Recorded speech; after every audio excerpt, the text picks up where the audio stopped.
नमस्कार, आप देख रहे हैं एएनबी न्यूज। आपके साथ मैं हूं पूजा परमार। हमारे खास कार्यक्रम मध्य प्रदेश छत्तीसगढ़ में खबरों की शुरुआत करते हैं। छत्तीसगढ़ के मुख्यमंत्री भूपेश बघेल ने प्रदेशवासियों को मकर संक्रांति की बधाई दी। सीएम बघेल ने अपने ट्वीट में लिखा कि भारत में सूर्य के दक्षिणायन से उत्तरायण होकर मकर रेखा की ओर जाने का स्वागत उमंग और उत्साह से किया जाता है, जिसको देश के तमाम क्षेत्रों में मकर संक्रांति और पोंगल पर्व के नाम से मनाया जाता है। सीएम ने लिखा कि ये त्योहार ऋतु परिवर्तन का संदेश लेकर आता है।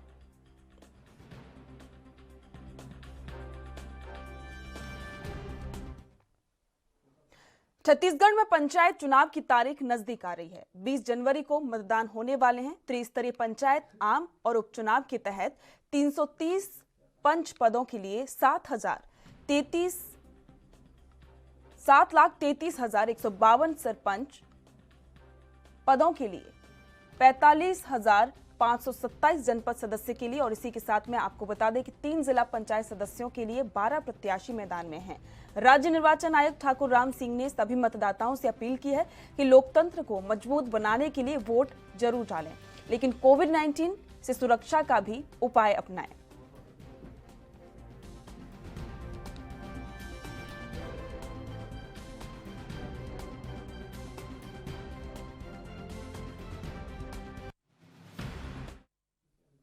छत्तीसगढ़ के मुख्यमंत्री भूपेश बघेल के निर्देश पर बस्तर संभाग में रेशम पालन और कोसा उत्पादन करने वाले आदिवासी वनवासी किसानों के हित में महत्वपूर्ण निर्णय लिया गया है। इसके तहत रैली कोसा का क्रय अब समर्थन मूल्य पर छत्तीसगढ़ राज्य लघु वनोपज संघ करेगा। वन और जलवायु परिवर्तन मंत्री मोहम्मद अकबर ने बताया कि शासन के इस निर्णय से अब रैली कोसा के उत्पादन समेत प्रसंस्करण का ज्यादा से ज्यादा लाभ स्थानीय लोगों को मिलेगा।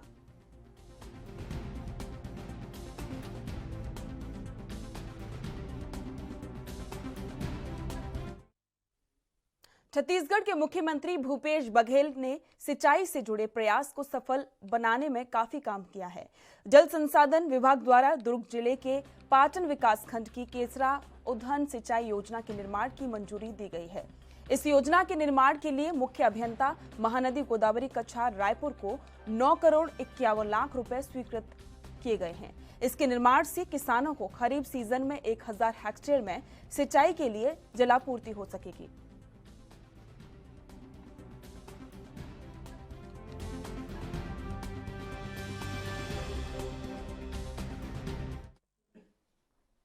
छत्तीसगढ़ के स्कूल शिक्षा विभाग द्वारा प्रदेश में कोविड संक्रमण को देखते हुए पढ़ना लिखना अभियान के अंतर्गत बच्चों को साक्षर बनाने के लिए मोहल्ला कक्षा के संचालन का निर्णय लिया गया है।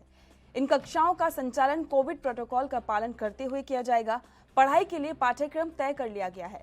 राज्य साक्षरता मिशन प्राधिकरण के संचालक राजेश सिंह राणा ने सभी जिला शिक्षा अधिकारी और जिला परियोजना अधिकारियों को तय पाठ्यक्रम के अनुसार पढ़ाई का कार्य कराए जाने के लिए निर्देश दे दिए हैं।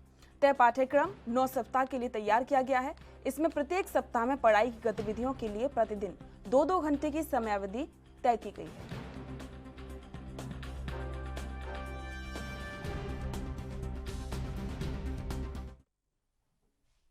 छत्तीसगढ़ की राजधानी रायपुर में कोरोना के 2023 नए मरीज सामने आए हैं, और इसके बाद में आपको बता दें कि अब पॉजिटिविटी दर 17.44% पर पहुंच गई है, जिसके बाद जिला प्रशासन ने शहर में 85 कंटेनमेंट जोन बनाए हैं।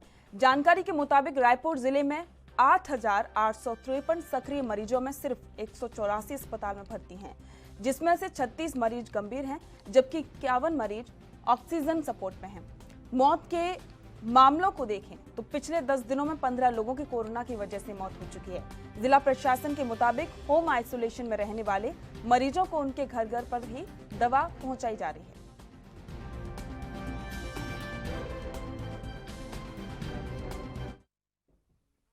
कोरोना संक्रमण बढ़ने के साथ ही छत्तीसगढ़ के अस्पतालों में मास्क की जरूरत काफी बढ़ गई है।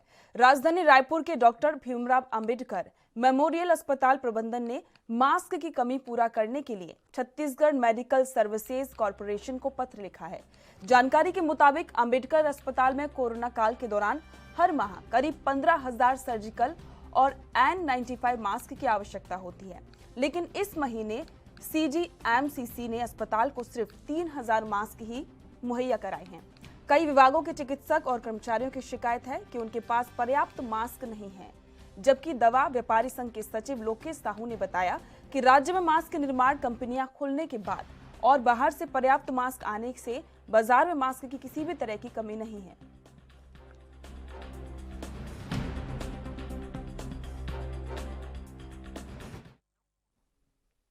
छत्तीसगढ़ मुख्यमंत्री युवा स्वरोजगार योजना के अंतर्गत बैंकों से ऋण स्वीकृति प्राप्त प्रकरणों के लाभार्थियों को 7 दिवसीय उद्यमिता विकास प्रशिक्षण का आयोजन 18 जनवरी से 24 जनवरी तक किया जाएगा। यह प्रशिक्षण चांपा के जिला व्यापार और उद्योग केंद्र पर किया जाएगा।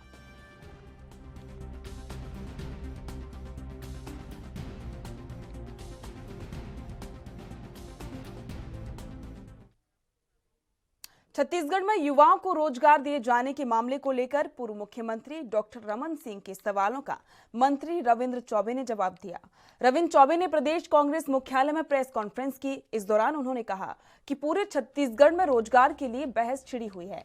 हमारी सरकार के 3 सालों में से 2 साल कोरोना में ही निकल गए, लेकिन इन सब के बावजूद छत्तीसगढ़ में दूसरे राज्य की तुलना में बेरोजगारी दर बेहद कम है।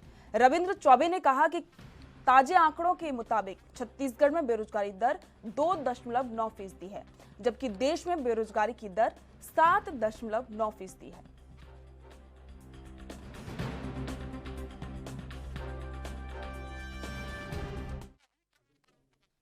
मध्य प्रदेश में बढ़ते कोरोना के मामलों को देखते हुए मुख्यमंत्री शिवराज सिंह चौहान एक्टिव नजर आ रहे हैं। सीएम ने सभी अधिकारियों और संबंधित मंत्रियों के साथ में बैठक की और सभी को सख्त निर्देश दिए कि कोरोना महामारी से बचने के लिए नियमों का पालन और समय पर दवाई उपलब्ध कराने की व्यवस्था सुनिश्चित की जाए ताकि कोरोना पर विजय हासिल हो। कि इस लहर में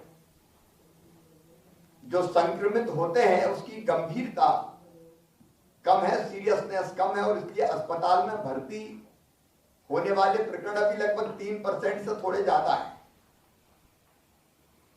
पिछली लहर में आपको ध्यान होगा लगभग 40% तक हमको भर्ती करने पड़ते थे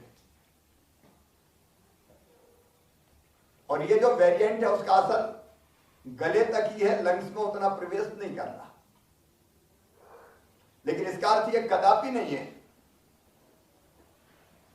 कि हम सजग ना रहें। पूरी सजगता से इस लहर का मुकाबला करते हुए कोविड की महामारी से हमको जीतना ही हमारा संकल्प है। साथ ब्लॉक की और पंचायतों की भी क्राइसिस मैनेजमेंट कमेटी जुड़ी है। मैं आप सबको मकर संक्रांति की शुभकामनाएं देते हुए 5-6 चीजों पर ध्यान देने की अपील करता हूं। पहली चीज टेस्ट। अभी हम 80,000 के आसपास टेस्ट कर रहे हैं। चूंकि जब लक्षण नहीं होते तो स्प्रेडर के रूप में अगर टेस्ट नहीं करवाते तो व्यक्ति घूमता है तो बाकी को भी संक्रमित कर देता है। इसलिए जिलों को जो टेस्ट के लक्ष्य दिए हैं वो लक्ष्य पूरे होने चाहिए। टेस्ट पूरे जिले से होना चाहिए, नहीं कोई शहर से कर लिया गांव में आ गए पता ही नहीं चला, ये नहीं होना चाहिए। क्योंकि पंचायत स्तरीय क्राइसिस मैनेजमेंट कमेटी से अपील है कि वो जरा भी अगर सर्दी जुकाम है तो अपने गांव में जिनको है उनका टेस्ट जरूर करने की प्रेरणा दें, टेस्ट करवाएं। सैंपल देने में कोई मना ना करे तो सैंपल जरूर दें ताकि टेस्ट हो सके। दूसरी मेरी सारी पंचायत स्तरीय क्राइसिस मैनेजमेंट कमेटी से अपील है कि टीकाकरण से कोई ना छूटे। इसलिए टेस्ट की रिपोर्ट अगर पॉजिटिव आती है तो उनके पास तत्काल मेडिकल किट पहुंचे ताकि दवाइयों का सेवन वो शुरू कर दें और इन्फेक्शन बढ़ ना पाए। किट में वो पैम्फलेट भी क्या करें क्या ना करें, तो गांव में पंचायत और शहर में वार्ड, क्योंकि विकेंद्रित व्यवस्था करनी पड़ेगी। कोई कलेक्टर बैठ के या प्रभारी मंत्री बैठ के नहीं कर पाएंगे ये काम पंचायत और वार्ड की क्राइसिस मैनेजमेंट कमेटी का है कि वो किट पहुंच रहा है कि नहीं उसकी व्यवस्था भी देख ले, क्योंकि देखिए आपके सहयोग से ही हम जीत पाएंगे। तो कृपया करके आप तत्काल किट पहुंचा दें। अगर जरा भी ऐसा लगता है कि कहीं घर के बजाय थोड़े लक्षण ज्यादा है तो कोविड केयर सेंटर एक कम से कम चालू हो गया। आपका तो एक कंट्रोल रूम आप बना लेना, 24/7 कोई ना कोई बात करता रहे। ये सेवा का समय है जनता की। तो विधायक साथी अगर ये बना के जानकारी लेते रहेंगे और व्यवस्था ठीक चल रही नहीं चल रही इसको भी देखते रहेंगे और ठीक बनवाने में सहयोग करते रहेंगे तो हमें बहुत लाभ होगा सचमुच में। हमारे जिला स्तरीय कोविड क्राइसिस मैनेजमेंट कमेटी है, जिसमें हमारे प्रभारी मंत्री भी है, जिसमें हमारे सांसद जी है, जिसमें हमारे विधायक जी है, जिसमें कलेक्टर्स हैं, CMHO, बाकी सारे अधिकारी हैं, SP भी उसका पार्ट है। अब उनका काम बहुत महत्वपूर्ण है, एक कोविड एप्रोप्रिएट बिहेवियर का पालन सुनिश्चित कराना। आज कुछ चीजें और आपके जो सुझाव है उसके आधार पर अभी मैं तय करूंगा, अंत में बताऊंगा, लेकिन जनता के सहयोग से अब यह जरूरी हो गया है कि सब मास्क लगा के रखें। पंचायत की क्राइसिस मैनेजमेंट कमेटी ध्यान रखे, ब्लॉक की रखे, विशेष करके जिले की क्राइसिस मैनेजमेंट कमेटी अपील करे, प्रेरणा दे, वीडियो अपलोड करे। विधायक ये चिंता करें कि मेरे मुख्यमंत्री शिवराज सिंह चौहान ने सभी स्कूलों को 31 जनवरी तक बंद रखने का ऐलान कर दिया है। ऐसे में 20 जनवरी से होने वाले प्री बोर्ड एग्जाम घर से देने होंगे। सभी तरह के मेले, रैलियों और जुलूसों पर रोक लगा दी गई है। नाइट कर्फ्यू पहले की तरह ही रात 11 बजे से सुबह 5 बजे तक लागू रहेगा और इसके साथ साथ ही आर्थिक गतिविधियां जारी रहेंगी।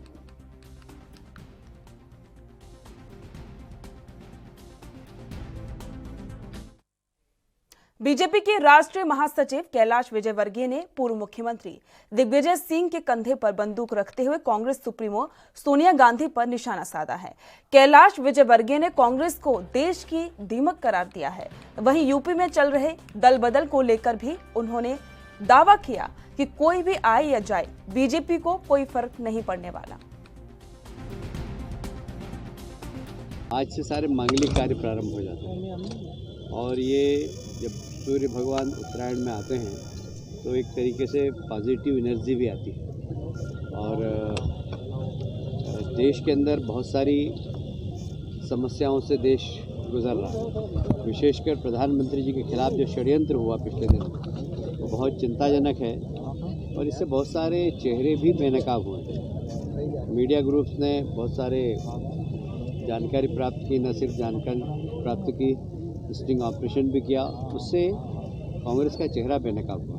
मैं समझता हूं कि देश की राजनीति में राजनेता किस प्रकार का कृत्य कर रहे हैं, यह देश की जनता के सामने ऐसे लोगों का चेहरा भी उजागर हो गया है। मैं इस अवसर पर देश में सुख हो, शांति हो, समृद्धि हो और प्रधानमंत्री माननीय नरेंद्र मोदी जी के नेतृत्व में देश बहुत आगे बढ़े।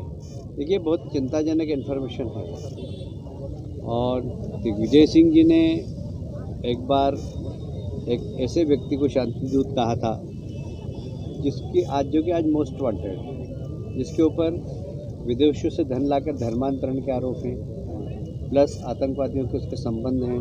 उनके मंच पे जाकर उन्होंने शांति दूत कहा था।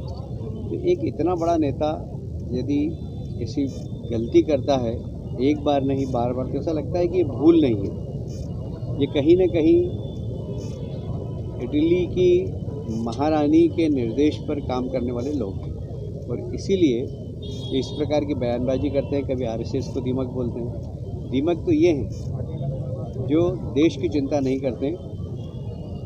दीमक तो कांग्रेस है जिन्होंने देश को खोखला किया। पिछली बार हमारे बहुत सारे विधायक थे, बड़ी संख्या में, मतलब लगभग 325 हमारे विधायक थे। अब सभी विधायकों को तो टिकट देना संभव नहीं। जिनके खिलाफ एंटी इनकम्बेंसी है उनको टिकट कटेंगे ही। जिनके टिकट कटेंगे वो भाग रहे हैं, कहीं दूसरी पार्टी में टिकट मिल जाए। तो इसलिए ये कोई खास बात नहीं, इससे भारतीय जनता पार्टी की ताकत में कोई कमी नहीं होगी, क्योंकि जो हारने ही वाले हैं वो अगर सामने छोड़ भी दे पार्टी तो पार्टी क्या फ़र्क पड़ने वाला है। इसलिए इसको आप इसमें बिल्कुल मत लीजिए। जिनकी जानकारी मिल गई, जिनको मध्य प्रदेश के इंदौर में कांग्रेस ने पतंग महोत्सव का आयोजन किया। इस दौरान विधायक जीतू पटवारी समेत पार्टी के तमाम कार्यकर्ता मौजूद रहे। कार्यक्रम के दौरान जीतू पटवारी ने गरीबों को कपड़े और लड्डू बांटकर पतंगबाजी भी की। विधायक जीतू पटवारी ने सभी को मकर संक्रांति की शुभकामनाएं दी, साथ ही कोरोना के बढ़ते मामलों को लेकर भी चिंता जताई। ईश्वर करे सबसे ऊपर उठकर आने वाला समय आप सबका पहले तो सब सही हो। मैं आपके माध्यम से पूरे समाज में, पूरे परिवार के, राव परिवार के परिवारजनों को, इंदौर शहर के परिवारजनों को, मध्य प्रदेश के वासियों को मकर संक्रांति की खूब ढेर सारी शुभकामनाएं देता हूं। साथ ही ईश्वर से प्रार्थना करता हूं कोविड का जो तीसरा महामारी का जो प्रकोप आया है, इसमें हम सब बचे रहें, हमारे परिवारजन बचे रहें। हमारे जो परिवार के लोग पहले इससे ग्रसित हुए हैं उनमें भगवान करे कुछ न कुछ ऐसा हो जिससे कि वो फिर से अपने आप में सरकार का फेल्यूर है, मिसमैनेजमेंट है, स्वार्थ है कि हजारों लाखों परिवार के लोगों को लगातार खर्चा करवा के झोंक दिया। सरकार की लापरवाही है। जो ओबीसी के परिवार के लोगों का शासन ने, कानून ने जो नियम बनाया था, उसका जो लाभ मिलना था, उसके विपरीत काम किया। ये दोनों बात एक साथ कोर्ट के निर्देश से भी साबित हुई कि अकर्मण्य सरकार थी और उसी का कारण है, उसी का ये नतीजा है। जहाँ तक प्रश्न है राजनीतिक लाभ हानि का, मैं मानता हूँ बीजेपी कुछ भी काम करती है तो लाभ। एमपी के उज्जैन में मकर संक्रांति पर भगवान महाकाल का दरबार पतंगों से सजाया गया, तो वहीं शिप्रा नदी, रामघाट पर श्रद्धालुओं के स्नान पर प्रतिबंध लगा रहा। इस मौके पर मंदिर के गर्भगृह और नंदी हॉल का पतंगों से आकर्षक श्रृंगार किया गया। वहीं भस्म आरती में भगवान महाकाल को तिल के लड्डुओं का भी भोग लगाया गया। और वहीं उज्जैन की मोक्षदायिनी शिप्रा में आज के दिन स्नान का अपना एक महत्व है, लेकिन कोरोना के चलते श्रद्धालुओं के स्नान पर प्रतिबंध रहा और पुलिस घाटों पर श्रद्धालुओं को स्नान करने से रोकती नजर आई।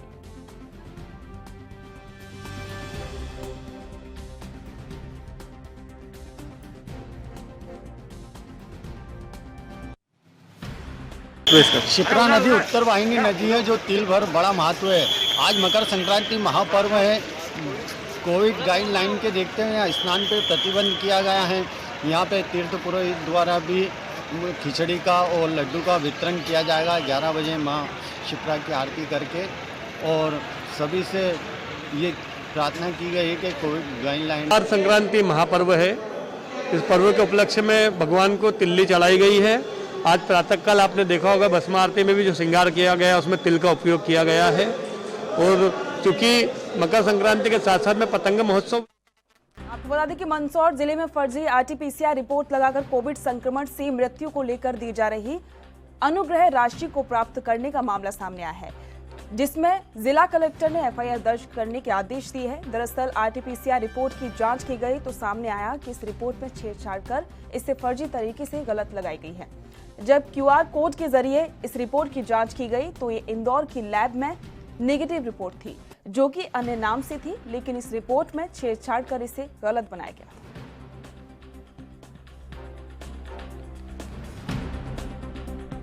ये बहुत संवेदनशील मामला है। इसमें राज्य शासन, केंद्र सरकार और सर्वोच्च न्यायालय सबने कहा है कि कोविड से जिन व्यक्तियों की मृत्यु हुई है उन व्यक्तियों को 50,000 रुपये हमको अनुग्रह राशि देनी है अगर उनको दूसरी योजनाओं में लाभ ना मिला हो तो आपने देखा होगा कि सिर्फ डेथ सर्टिफिकेट और आरटीपीसीआर की रिपोर्ट, दो चीज़ें अगर हमको मिल जाती हैं और व्यक्ति मंदसौर का निवासी है तो हम उसको अनुग्रह स्वीकृत कर देते हैं।